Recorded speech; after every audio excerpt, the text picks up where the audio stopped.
Okay, let's settle in. Tonight we're going to share some truly unsettling accounts.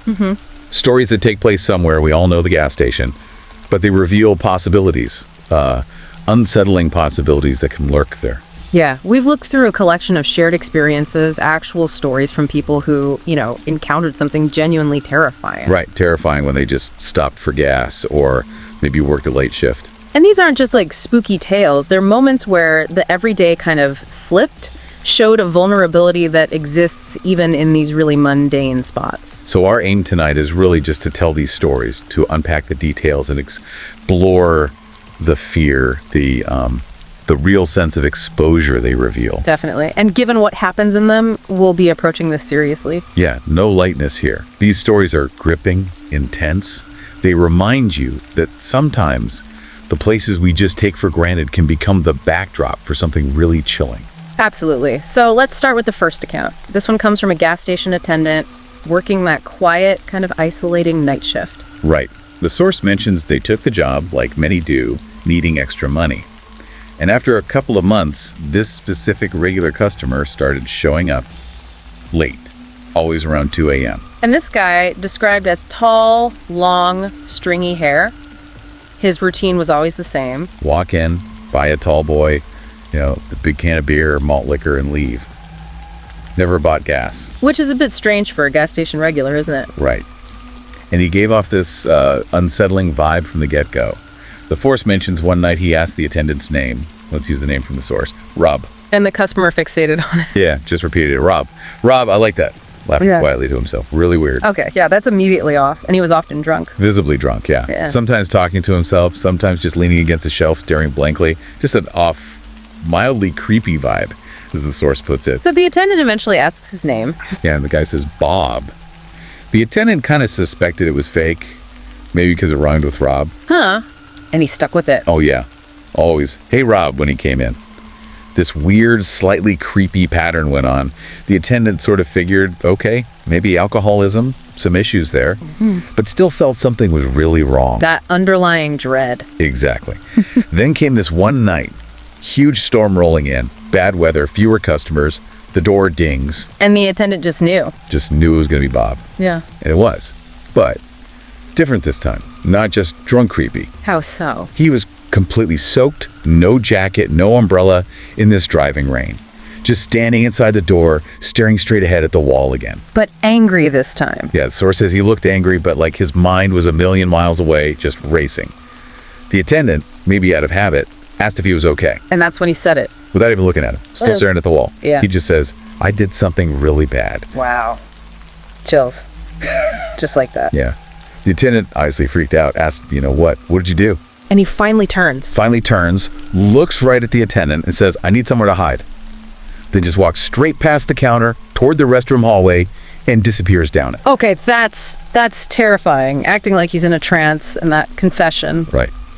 I did something really bad. It hangs there. Time ticks by. He doesn't come out. The attendant's just hoping maybe he passed out, trying to avoid confrontation. And then the storm gets worse. Way worse. And suddenly, bam, the lights cut out. Whole place, pitch black. Oh my God. Alone in the dark during a storm and him somewhere in there. Talk about feeling trapped. Yeah. The only light is this emergency flashlight behind the counter. The attendant cautiously starts looking, checks the restroom's doors ajar, but empty. So he goes into the back room, towards the breaker maybe? Exactly. Trying to get the power back on. And that's when he hears it. What? A faint dripping sound. And squeaking, like wet shoes. Oh no. Heart must have just stopped. He calls out like, Bob. Kind of quiet, scared. More squeaks. Right beside him this time, to his left. Swings the flashlight beam over. And there he is, eyes wide, staring, and he just lunges. Full on attack. Screaming, I'm gonna fucking kill you. Clawing, grabbing at the attendant's back. Just animalistic, out of the dark. Totally. The attendant somehow shoves him off, scrambles back to the front, runs outside, locks the door, calls 911 from his car. Smart move. Police arrive quickly. Yeah, pretty fast. They find the guy, Martin, still in the back room, huddled in a corner. And how is he acting? The source describes him as apparently like some rabid creature, pupils huge, clearly on something. They take him away, and the truth comes out later. Over a month later, yeah. The attendant finds out This guy, Bob, his real name was Martin, and he had brutally beaten his ex-wife to death. Oh my God. And the timing. Yeah. It's possible, even likely according to the source, that he did it that same night, right before he showed up at the gas station, soaked, saying he did something bad and needed to hide. Wow. So the attendant was face to face with a killer, potentially moments after the act. The context just shifts everything. That building dread wasn't just paranoia. Not at all. From the creepy comments to the storm, the blackout, the confession, the attack, it all makes this horrifying sense in retrospect. The danger was absolutely real. It really shows how these ordinary places, especially at night, become isolated. And that isolation, combined with someone unstable or dangerous, it's a terrible mix. The storm, the power cut, it just amplified that feeling of being trapped. Totally amplified it. Okay, so from being trapped inside, let's shift to a different kind of terror. Finding danger where you least expect it inside your own car. Right. The second account is about a late night drive home. Someone had been out with friends. Yeah, and they pulled into a gas station they usually used. Yeah. Specifically late at night because they knew it would be empty, trying to avoid hassle, you know? A calculation a lot of us probably make, right? Late night, fewer people. Yeah. But that creates its own kind of emptiness. Exactly. So the narrator walks towards the building to pay and passes this shorter guy in a hood. Yeah. And the guy just stops and stares. Just stares. Creepy. Yeah. The narrator said something like, "What?" and just kept walking. Mm-hmm. Brushed it off initially. Goes inside, pays, buys a lottery ticket even, then back out. And the source says the place was a ghost town, just like they expected.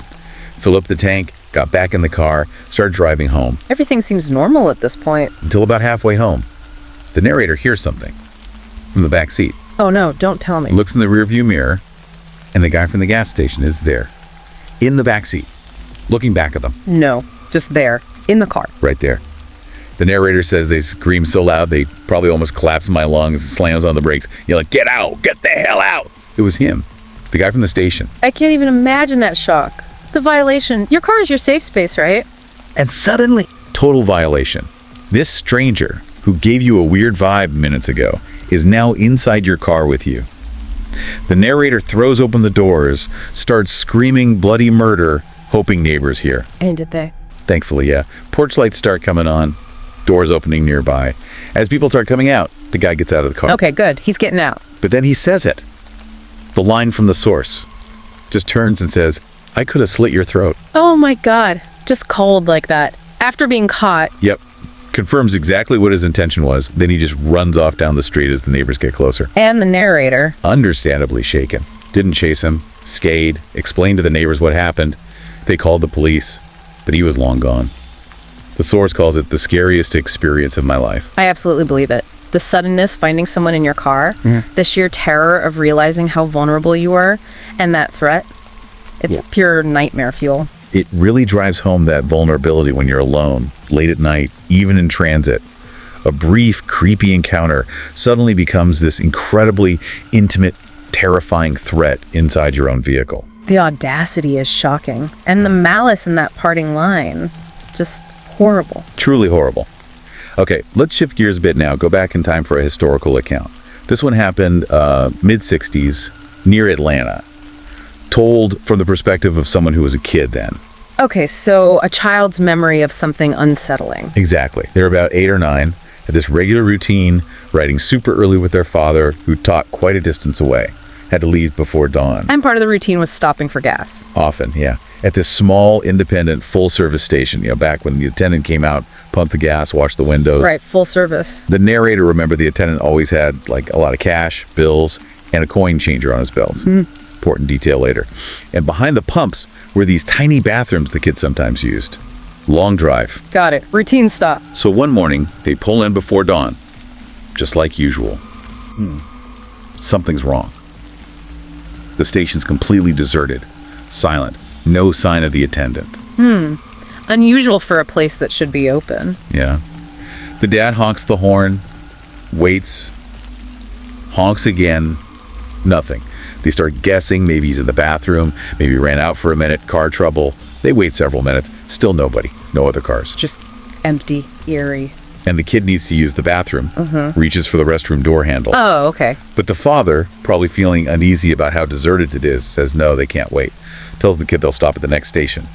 So they drive off, kind of wondering what was up with the attendant. And they find out later. A day or two later, The father's reading the local paper, suddenly makes this loud noise like reads a small article. The body of a gas station attendant had been found, stabbed multiple times, stuffed into the men's bathroom of the station. No. Was it that station? It was that station. The article said motive looked like robbery. The cash and coins were gone. Just a brutal murder, seemingly for the money he carried. Oh, that's awful. And they were right there. Right there. The narrator, thinking back years later, often replays that moment. Being 8 years old, hand reaching for that bathroom door. What if they had opened it? Exactly. What if they'd insisted? Opened that door and found that. They never went back to that station, obviously. Wow. That's unsettling on so many levels. The quiet, empty station feeling wrong, then finding out why it felt wrong. The contrast between needing the bathroom and what was actually behind that door. It's chilling. And the delayed reveal makes it even more impactful. That ordinary place was a crime scene. And the what if for the child, discovering that body, it's horrifying to contemplate. It really shows how close we can brush up against terrible things without even realizing it at the time, just feet away from violence. That potential discovery. Yeah, it sticks with you. Okay, let's move to our fourth story. This one involves a long solo drive again. Late at night. Seems to be a recurring theme, late nights and isolation. Definitely. The narrator was 25, driving north to South Texas. Long haul, needed coffee, needed gas, pulled off onto some desolate side roads. The kind of gas station you stop at out of necessity, right? Feels a bit remote. Totally. Inside, there's the cashier, and this other guy just pacing the aisles. Pacing. That's weird behavior for a customer. Right. Immediately felt off. The narrator goes to get coffee, and the pacing guy comes over. Makes this weird comment. Careful, it's hot. Totally unnecessary. Narrator tries to ignore him. But he persists. Oh, yeah. Narrator goes to pay for the coffee and gas. Guy comes right up behind them again, starts commenting on their clothes, asking where they're going so late, getting personal. Okay, boundary crossing. Big time. Narrator's uncomfortable, annoyed, firmly tells him, leave me alone. The cashier's there, but described as smaller, and the narrator got the vibe he wasn't going to step in. Sometimes happens, unfortunately. Cashier doesn't want trouble or doesn't see the threat level. And the guy's response to being told off, just calm down. Ugh. Classic gaslighting, making her feel like the problem. Exactly.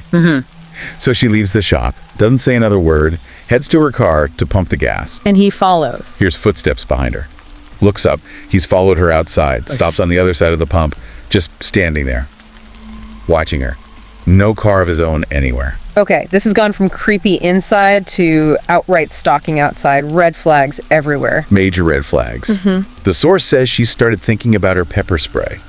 And then he asks it. The question that confirms everything. Are you alone? Bingo. Yeah. Are you alone? That just crystallizes the threat. It's not innocent conversation anymore. Predatory, assessing vulnerability. Totally. She thinks fast, lies, says her boyfriend's asleep in the car. While saying it, she cracks her door open just enough to grab her pepper spray, keeps it low, pretends to fiddle with the gas cap. Smart thinking, using a plausible excuse to arm herself. But the guy doesn't buy it. Starts inching around the pump, trying to peek into the car. Says, I don't see anyone in the car. Calling her bluff, closing in. That's when she pulls out the pepper spray, points it right at him. And his reaction? He just laughs, backs away, and says he was just trying to make conversation. The nerve. After being caught red-handed, basically stalking her. Zero remorse. None. He was clearly testing boundaries, seeing how far he could push. So the gas finishes pumping. But she realizes she prepaid with a larger bill. She's owed like $6 and change. Oh, no. So she has to go back inside. Yeah. And the guy is kind of standing between her and the door. Terrible spot. But you feel she has to get her change. That's a tough call. Risk going back in or just cut her losses and leave. She decides to go back in, but keeps the pepper spray visible in her hand. Tells the cashier again, that man outside is making me really uncomfortable. But again, the cashier just doesn't really react. No offer of help. Feeling totally alone in this situation, then. Completely. Gets her change, looks out the window. The guy isn't immediately visible anymore, but she has this absolute gut feeling. That he's hiding. Absolutely hiding, the source says, waiting for her. She's terrified to walk back to her car alone. She stands there on the sidewalk in front of the store. That feeling must be paralyzing. Knowing the threat is still there, just unseen. Just then, thank God, a pickup truck pulls in. Big guy, beard, gets out. The narrator, just desperate, goes right up to him. Quickly explains, this creepy guy followed me. I think he's hiding. Would you mind just checking behind my car? Takes courage to ask a stranger, but smart move. What did he do? The big guy, maybe a bit confused but willing to help, walks over to the other side of her car, looks behind it, and yells out, "Hey, what are you doing back there?" He found him. He found him. Yeah. The creepy guy scrambles out from behind her car and just takes off, runs into the darkness. He was hiding there. Wow. Just waiting. The validation, but terrifying validation. Totally. The big guy turns back to her thick southern accent and just says, "You be careful out there." Simple words, but they mean everything in that context. For sure. And the narrator's stark realization, as the source puts it, Yeah. that guy was 100% waiting to pounce as soon as I unlocked my car doors. This story really highlights that escalation, doesn't it? From weird comments to pacing, following, direct threat assessment with the alone question, and then lying in wait, chilling persistence. And the feeling of helplessness when the official person there, the cashier, doesn't help. Yeah. It makes that isolation so much worse. The trucker showing up was pure luck, but it confirmed her fears were absolutely real. She was in immediate danger. It's such a powerful reminder to trust your gut.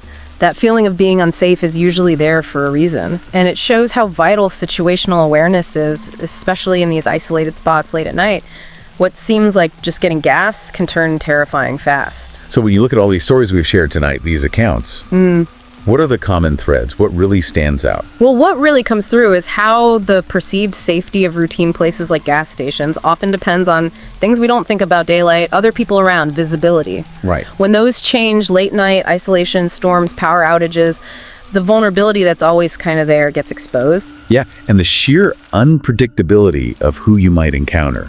It's not just someone maybe having a bad day, but people who are genuinely dangerous, driven by desperation, like Martin hiding after a murder. Or pure malice, like the guy in the back seat or the predator waiting behind the car. You just have no idea who might walk into that space. And that clash, the tension between doing something totally normal, getting coffee, pumping gas, working your shift, and suddenly being thrown into a fight or flight, life-threatening situation. Exactly. These places we barely notice can abruptly become the setting for intense fear. And, maybe most importantly, these stories all seem to validate listening to your intuition. Right. That initial uh-oh feeling. Absolutely. Every narrator felt something was off early on, taking that seriously, acting on it. Even when someone tries to dismiss it, like the calm down guy, Yeah. it can be critical. Yeah. They really show how the ordinary surface of these everyday places can sometimes hide some pretty dark stuff just underneath. Definitely sobering accounts. These stories we've shared tonight, they are certainly chilling. They pull back a curtain on potential dangers in places we usually think of as completely safe. Places we visit constantly without a second thought. Yes, they're stark reminders, aren't they? That familiar settings can become unsettling under the right or maybe wrong circumstances. So as we wrap up telling these stories, here's something maybe for you to think about. Gas stations are just everywhere, aren't they? Part of the landscape. But these accounts show that sometimes, after dark, or when you find yourself alone there, even these most ordinary spots can become the setting for some really deep fears. Thinking about what we shared tonight, what aspect of these stories do you find stays with you the most? What's the most unsettling part for you? It's definitely a question that can linger. It really can. We appreciate you listening along with us tonight. Thank you for joining us for these accounts. And if you found these stories compelling, please do like, share, and subscribe to our channel, Horror Docs. We appreciate your support.